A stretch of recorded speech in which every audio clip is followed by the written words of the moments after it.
परिचय। सुमित और उसकी मां खिड़की पर खड़े होकर बाहर की ओर देख रहे हैं। मौसम सुहावना लग रहा है और मौसम की पहली वर्षा होने की संभावना है। अचानक वर्षा शुरू हो गई। सुमित अपनी मां से बाहर जाने और बारिश का आनंद उठाने की आज्ञा मांगता है, परंतु उसकी मां ने उसे बारिश में बाहर जाने की आज्ञा नहीं दी। उन्होंने कहा कि पहली वर्षा अम्लीय वर्षा हो सकती है और अम्लीय वर्षा हमारे लिए नुकसानदायक होती है। सुमित को उस विषय में कोई भी जानकारी नहीं थी और उसने उनसे पूछा, अम्लीय वर्षा क्या होती है? उन्होंने उत्तर दिया कि वातावरण में बहुत से प्रदूषित कण जैसे कार्बन, सल्फर और नाइट्रोजन आदि मौजूद रहते हैं। ये कण पानी की बूंदों के साथ अपचयोपचय अभिक्रियाएं करते हैं और उन्हें अम्लीय वर्षा में परिवर्तित कर देते हैं। विद्यार्थियों, अपचयोपचय अभिक्रियाएं हमारे चारों ओर हैं। ईंधन का जलना, भोजन का पचना, जैव पदार्थों का सड़ना अपचयोपचय अभिक्रियाओं के कुछ उदाहरण हैं। आज हम अपचयोपचय अभिक्रियाओं के विषय में और अधिक चर्चा करेंगे। उद्देश्य। इस पाठ के अंत तक आप निम्न करने में सक्षम हो जाएंगे। अपचयोपचय अभिक्रियाओं को परिभाषित करना, अपचयोपचय अभिक्रियाओं के उत्कृष्ट विचारों से परिचित होना, ऑक्सीकरण तथा अपचयन अभिक्रियाओं के आणविक विचारों को समझना, ऑक्सीकरण तथा अपचयन की समकालिक घटनाओं को जानना, ऑक्सीकरण संख्या की गणना करना, ऑक्सीकरण संख्या के आधार पर ऑक्सीकरण और अपचयन को परिभाषित करना, अपचयोपचय अभिक्रियाओं के प्रकारों को समझना, आयन इलेक्ट्रॉन पद्धति और ऑक्सीकरण संख्या पद्धति द्वारा संतुलन करना, अपचयोपचय अभिक्रियाओं और इलेक्ट्रोड विधि का विश्लेषण करना और विद्युत रासायनिक सेलों को परिभाषित करना। परिभाषा। हमारे प्रतिदिन के जीवन में हम लोहे में जंग लगना, कपड़ों का रंग फीका पड़ना, ज्वलनशील तत्वों जैसे कि भोजन पकाने वाली गैस, लकड़ी, कोयला इत्यादि का जलना जैसी विभिन्न प्रक्रियाओं को होते देखते हैं। ये सभी क्रियाएं विशिष्ट प्रकार की रासायनिक अभिक्रियाओं के वर्ग के अंतर्गत आती हैं, जिसे अपचयन, ऑक्सीकरण या अपचयोपचय अभिक्रियाएं कहते हैं। अपचयोपचय अभिक्रियाओं के चिर प्रतिष्ठित विचार। ऑक्सीकरण, ये ऑक्सीजन अथवा ऋण विद्युतीय तत्व का समावेश या हाइड्रोजन अथवा धन विद्युतीय तत्व के निष्कासन की एक प्रक्रिया होती है। अपचयन, यह हाइड्रोजन अथवा किसी धन विद्युतीय तत्व के समावेश या ऑक्सीजन अथवा ऋण विद्युतीय तत्व के निष्कासन की एक प्रक्रिया होती है। आइए अपचयोपचय अभिक्रियाओं को बेहतर ढंग से समझने के लिए कुछ उदाहरण देखते हैं। पीपीओ और कार्बन की अभिक्रियाएं। यहां लेड ऑक्साइड में से ऑक्सीजन निष्कासित हो जाती है और कार्बन में समावेशित हो जाती है। इस प्रकार पीबीओ अपचयित हो जाता है, जबकि सी ऑक्सीकृत होता है। H2S और Cl2 की अभिक्रियाएं।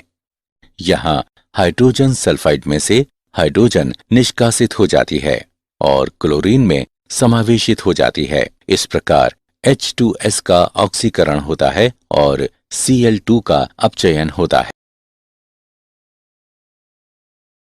ऑक्सीकरण और अपचयोपचय अभिक्रियाओं की इलेक्ट्रॉनिक संकल्पना।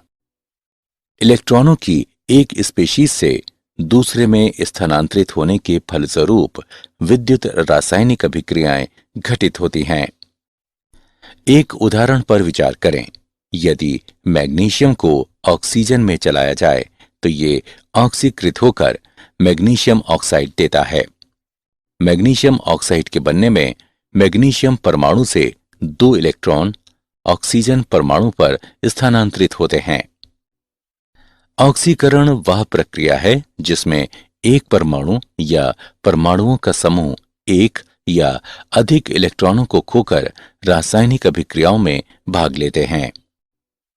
इलेक्ट्रॉनों का निष्कासन होने पर स्पीशीज के धनात्मक आवेश में वृद्धि या ऋणात्मक आवेश में कमी हो जाती है। वे स्पीशीज जिनमें अभिक्रियाओं के दौरान इलेक्ट्रॉनों का निष्कासन होता है उन्हें अपचायक कर्मक कहते हैं। MnO43 ऋणात्मक, Fe2 प्लस और Cu इस उदाहरण में अपचायक कर्मक हैं। अपचयन वह प्रक्रिया है जिसमें एक परमाणु या परमाणुओं का समूह रासायनिक अभिक्रियाओं में भाग लेकर एक या अधिक इलेक्ट्रॉनों को ग्रहण करते हैं।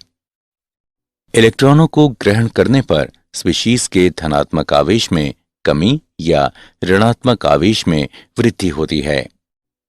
वे स्पीशीज जो अभिक्रियाओं के दौरान इलेक्ट्रॉनों को ग्रहण करते हैं उन्हें ऑक्सीकरण कर्मक कहते हैं। Ag+, Fe3+, FeCN6 ऋणात्मक इस उदाहरण में ऑक्सीकरण कर्मक है। ऑक्सीकरण और अपचायक की समकालिक घटनाएं। चूंकि ऑक्सीकरण में इलेक्ट्रॉनों का विलोपन और अपचयन में इलेक्ट्रॉनों की प्राप्ति होती है, इसलिए यह स्पष्ट है कि यदि एक तत्व इलेक्ट्रॉनों को खोता है तो ठीक उसी समय दूसरे तत्व को इलेक्ट्रॉनों को अर्जित करना चाहिए। इसका मतलब है कि किसी भी प्रक्रम में ऑक्सीकरण तभी हो सकता है यदि दूसरी ओर अपचयन भी हो रहा हो तथा इसके विलोमतः भी सत्य है। अपचयोपचय अभिक्रियाओं के दौरान अपचायक से ऑक्सीकरण कर्मक में इलेक्ट्रॉनों का स्थानांतरण होता है। इस अभिक्रिया में जिंक परमाणु इलेक्ट्रॉनों को खोते हैं और जिंक आयनों में ऑक्सीकृत हो जाते हैं, जबकि क्यूप्रिक आयन इलेक्ट्रॉनों को अर्जित करते हैं और कॉपर परमाणुओं में अपचयित हो जाते हैं। यहां क्यूप्रिक आयन ऑक्सीकरण कर्मक तथा जिंक परमाणु अपचायक कर्मक के रूप में कार्य करते हैं।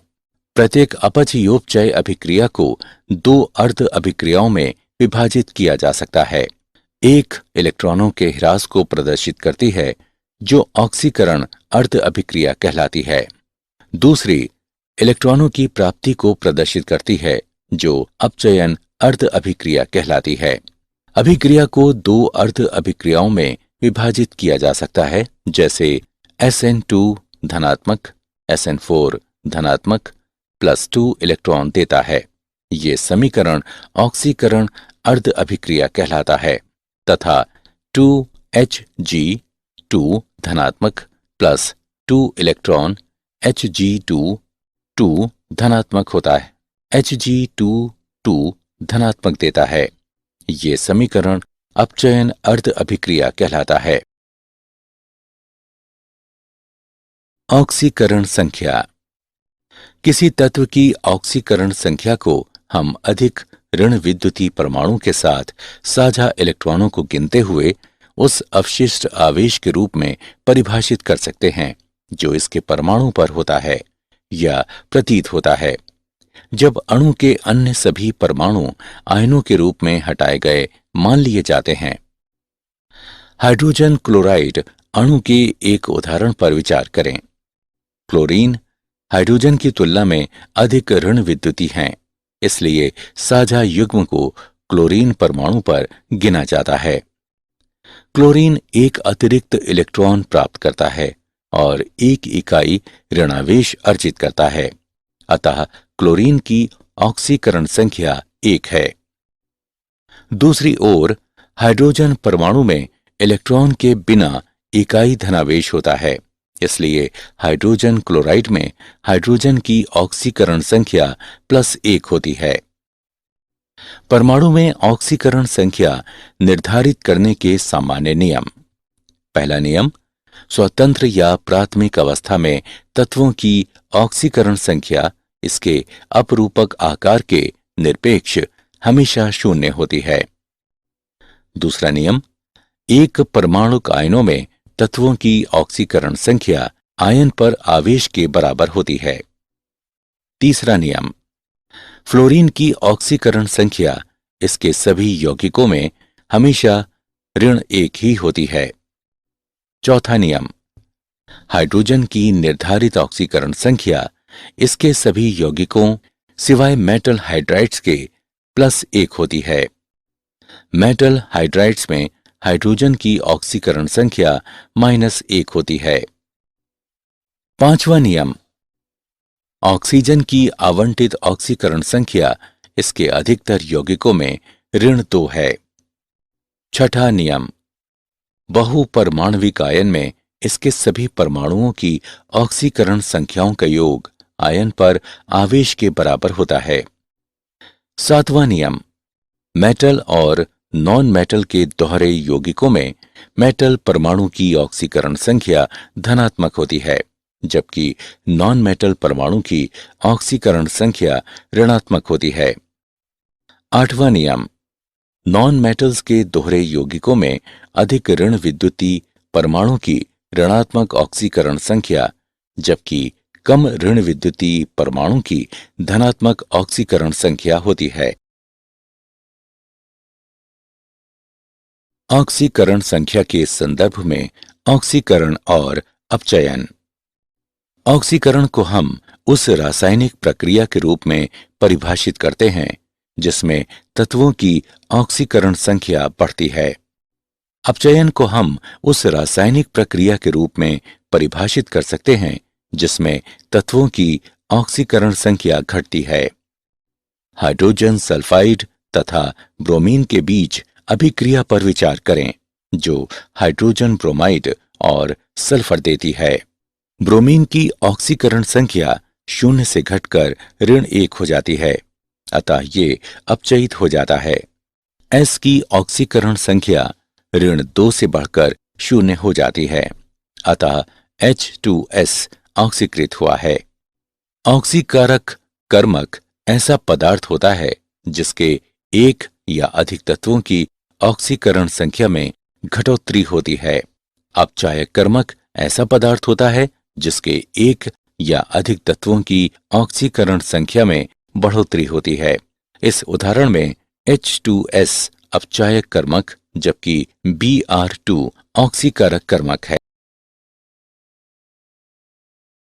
अपचयोपचय अभिक्रियाओं के प्रकार। योग अभिक्रियाएं। योग अभिक्रियाएं तब होती हैं जब दो अभिकारक संयुक्त होकर एक उत्पाद बनाते हैं। मैग्नीशियम की वायु से अभिक्रिया इसका एक अच्छा उदाहरण है। अपघटन अभिक्रियाएं। अपघटन अभिक्रियाएं तब होती हैं जब एक अभिकारक विखंडित होकर दो उत्पाद बनाता है। मरकरी ऑक्साइड का अपघटित होकर तत्व मरकरी तथा ऑक्सीजन देना इसका एक अच्छा उदाहरण है। विस्थापन अभिक्रियाएं। विस्थापन अभिक्रियाएं तब होती हैं जब एक तत्व किसी रासायनिक अभिक्रिया के दौरान किसी यौगिक से अन्य तत्व को विस्थापित कर देता है।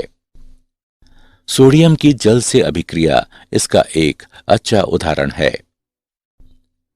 असमानुपातन अभिक्रियाएं।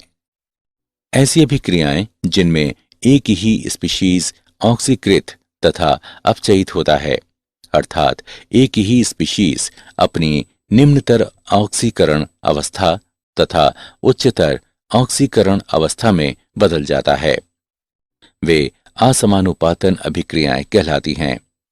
इस अभिक्रिया में क्लोरीन एक ही समय पर ऑक्सीकृत तथा अपचयित हो जाती है। आयन इलेक्ट्रॉन पद्धति द्वारा संतुलन। पहला चरण, अभिक्रिया में सम्मिलित प्रत्येक परमाणु की ऑक्सीकरण संख्या को चिह्नित करें। दूसरा चरण, मुख्य अपचयोपचय समीकरण को दो अर्ध अभिक्रियाओं में विभाजित करें। ऑक्सीकरण अर्धभाग और अपचयन अर्धभाग।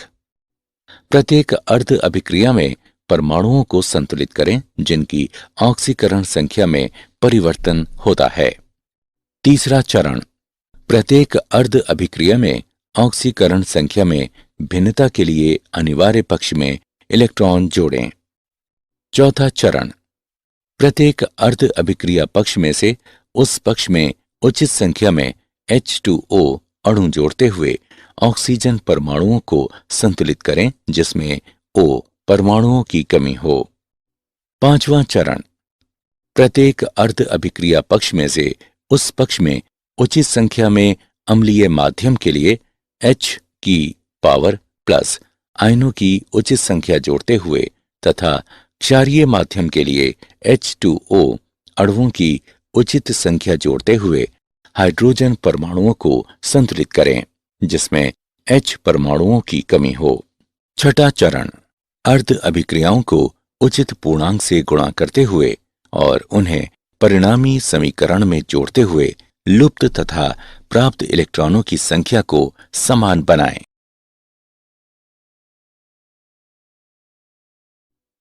ऑक्सीकरण संख्या पद्धति द्वारा संतुलन।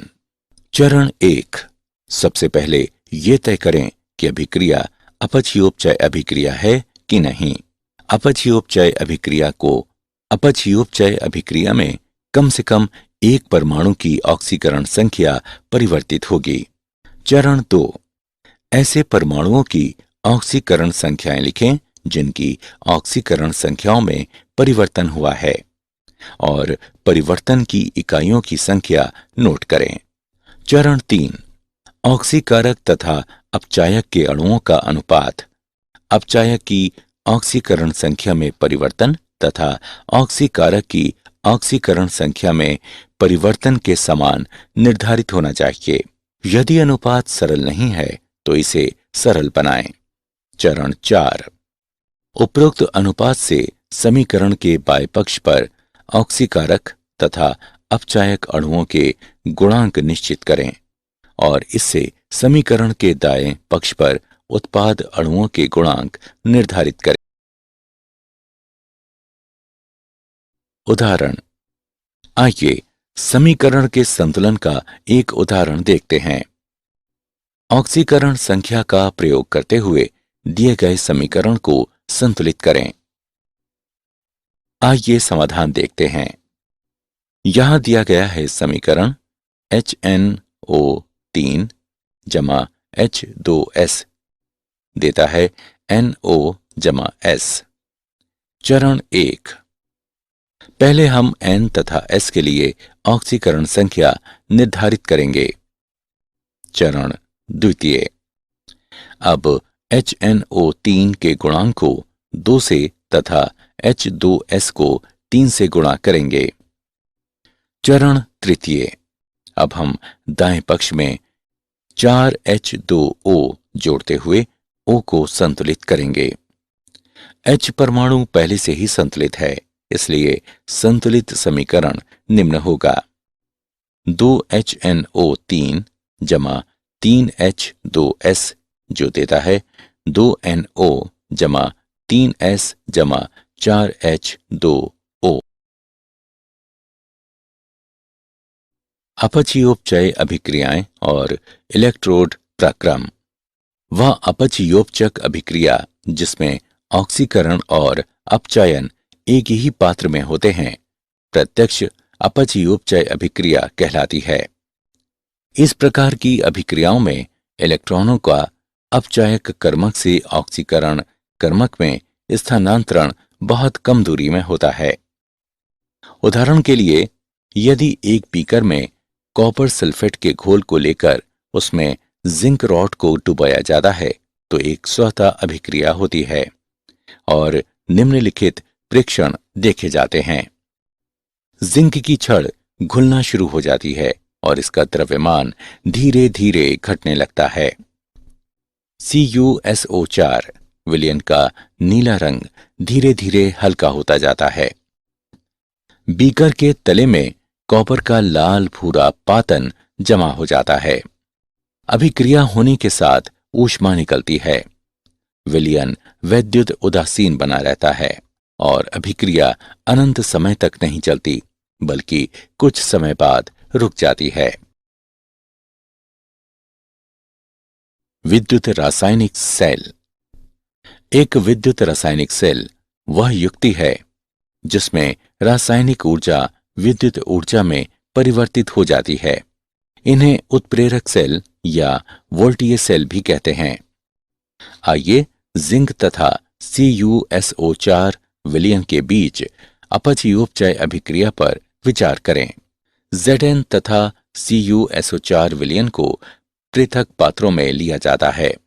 जिंक की छड़ को ZnSO4 विलयन में इस प्रकार डुबोया जाता है कि Zn तथा Zn2+ जिंक की छड़ को ZnSO4 विलयन में इस प्रकार डुबोया जाता है कि Zn तथा Zn2+ अंतरा पृष्ठ पर संपर्क में आए। कॉपर की छड़ को CuSO4 विलयन में इस प्रकार डुबोया जाता है कि Cu और इसके ऑक्सीकृत रूप Cu2+ आयनों के बीच संपर्क बने। वह व्यवस्था जिसमें अंतरा पृष्ठ पर पदार्थ के ऑक्सीकृत तथा अपचयित रूप के बीच संपर्क होता है, अपचयोपचय युग्म कहलाती है। धातु की दोनों छड़ें इलेक्ट्रोडों की भांति कार्य करती हैं और एक गैल्वेनोमीटर के माध्यम से एक चालक तार द्वारा जुड़ी रहती हैं। दोनों विलयनों को लवण सेतु कहलाने वाली उल्टी यू आकार की नली से जोड़ा जाता है। यू आकार की नली को किसी विद्युत अपघट्य के जलीय विलयन से भरा जाता है। जिस इलेक्ट्रोड पर ऑक्सीकरण होता है वह एनोड तथा जिस पर अपचयन होता है वह कैथोड कहलाती है। वैद्युत रासायनिक सेल में लवण सेतु दो अत्यंत महत्वपूर्ण कार्य संपन्न करता है। यह परिपथ पूरा करते हुए धारा का प्रवाह निर्मित करता है। यह वैद्युत उदासीनता बनाए रखता है। क्या आप जानते हैं धातुओं का संक्षारण एक प्राकृतिक रूप से होने वाली अपचयोपचय अभिक्रिया है। इलेक्ट्रॉन प्राप्त करने वाले परमाणु की संयोजकता घट जाती है जिससे ये अपचयित हो जाता है और ऑक्सीकारक कर्मक कहलाता है। इलेक्ट्रॉन खोने वाले परमाणु की ऑक्सीकरण संख्या बढ़ जाती है जिससे ये ऑक्सीकृत हो जाता है और अपचायक कर्मक कहलाता है। गैल्वेनिक सेल में अपचयोपचय अभिक्रिया स्वतः प्रावर्तित अभिक्रिया होती है। इस कारण से गैल्वेनिक सेलों को सामान्य बैटरियों के रूप में उपयोग किया जाता है। सारांश। आइए हमने जो कुछ सीखा है उसे संक्षेप में दोहराएं। ऑक्सीकरण ऑक्सीजन अथवा ऋण विद्युतीय तत्व का समावेश या हाइड्रोजन अथवा धन विद्युतीय तत्व के निष्कासन की एक प्रक्रिया होती है। अपचयन हाइड्रोजन अथवा किसी धन विद्युतीय तत्व के समावेश या ऑक्सीजन अथवा ऋण विद्युतीय तत्व के निष्कासन की एक प्रक्रिया होती है। वे स्पीशीज जिनसे अभिक्रियाओं के दौरान इलेक्ट्रॉनों का निष्कासन होता है उन्हें अपचायक कर्मक कहते हैं।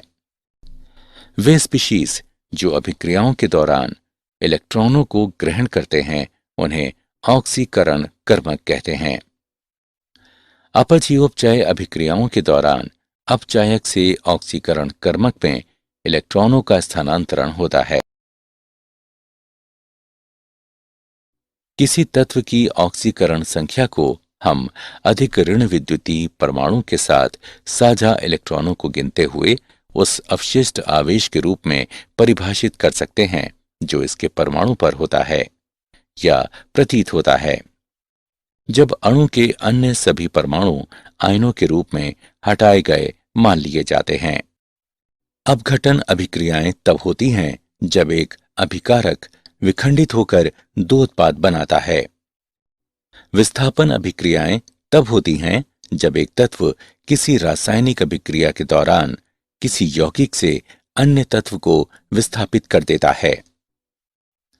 विद्युत रासायनिक सेल वह युक्ति है जिसमें रासायनिक ऊर्जा विद्युत ऊर्जा में परिवर्तित हो जाती है।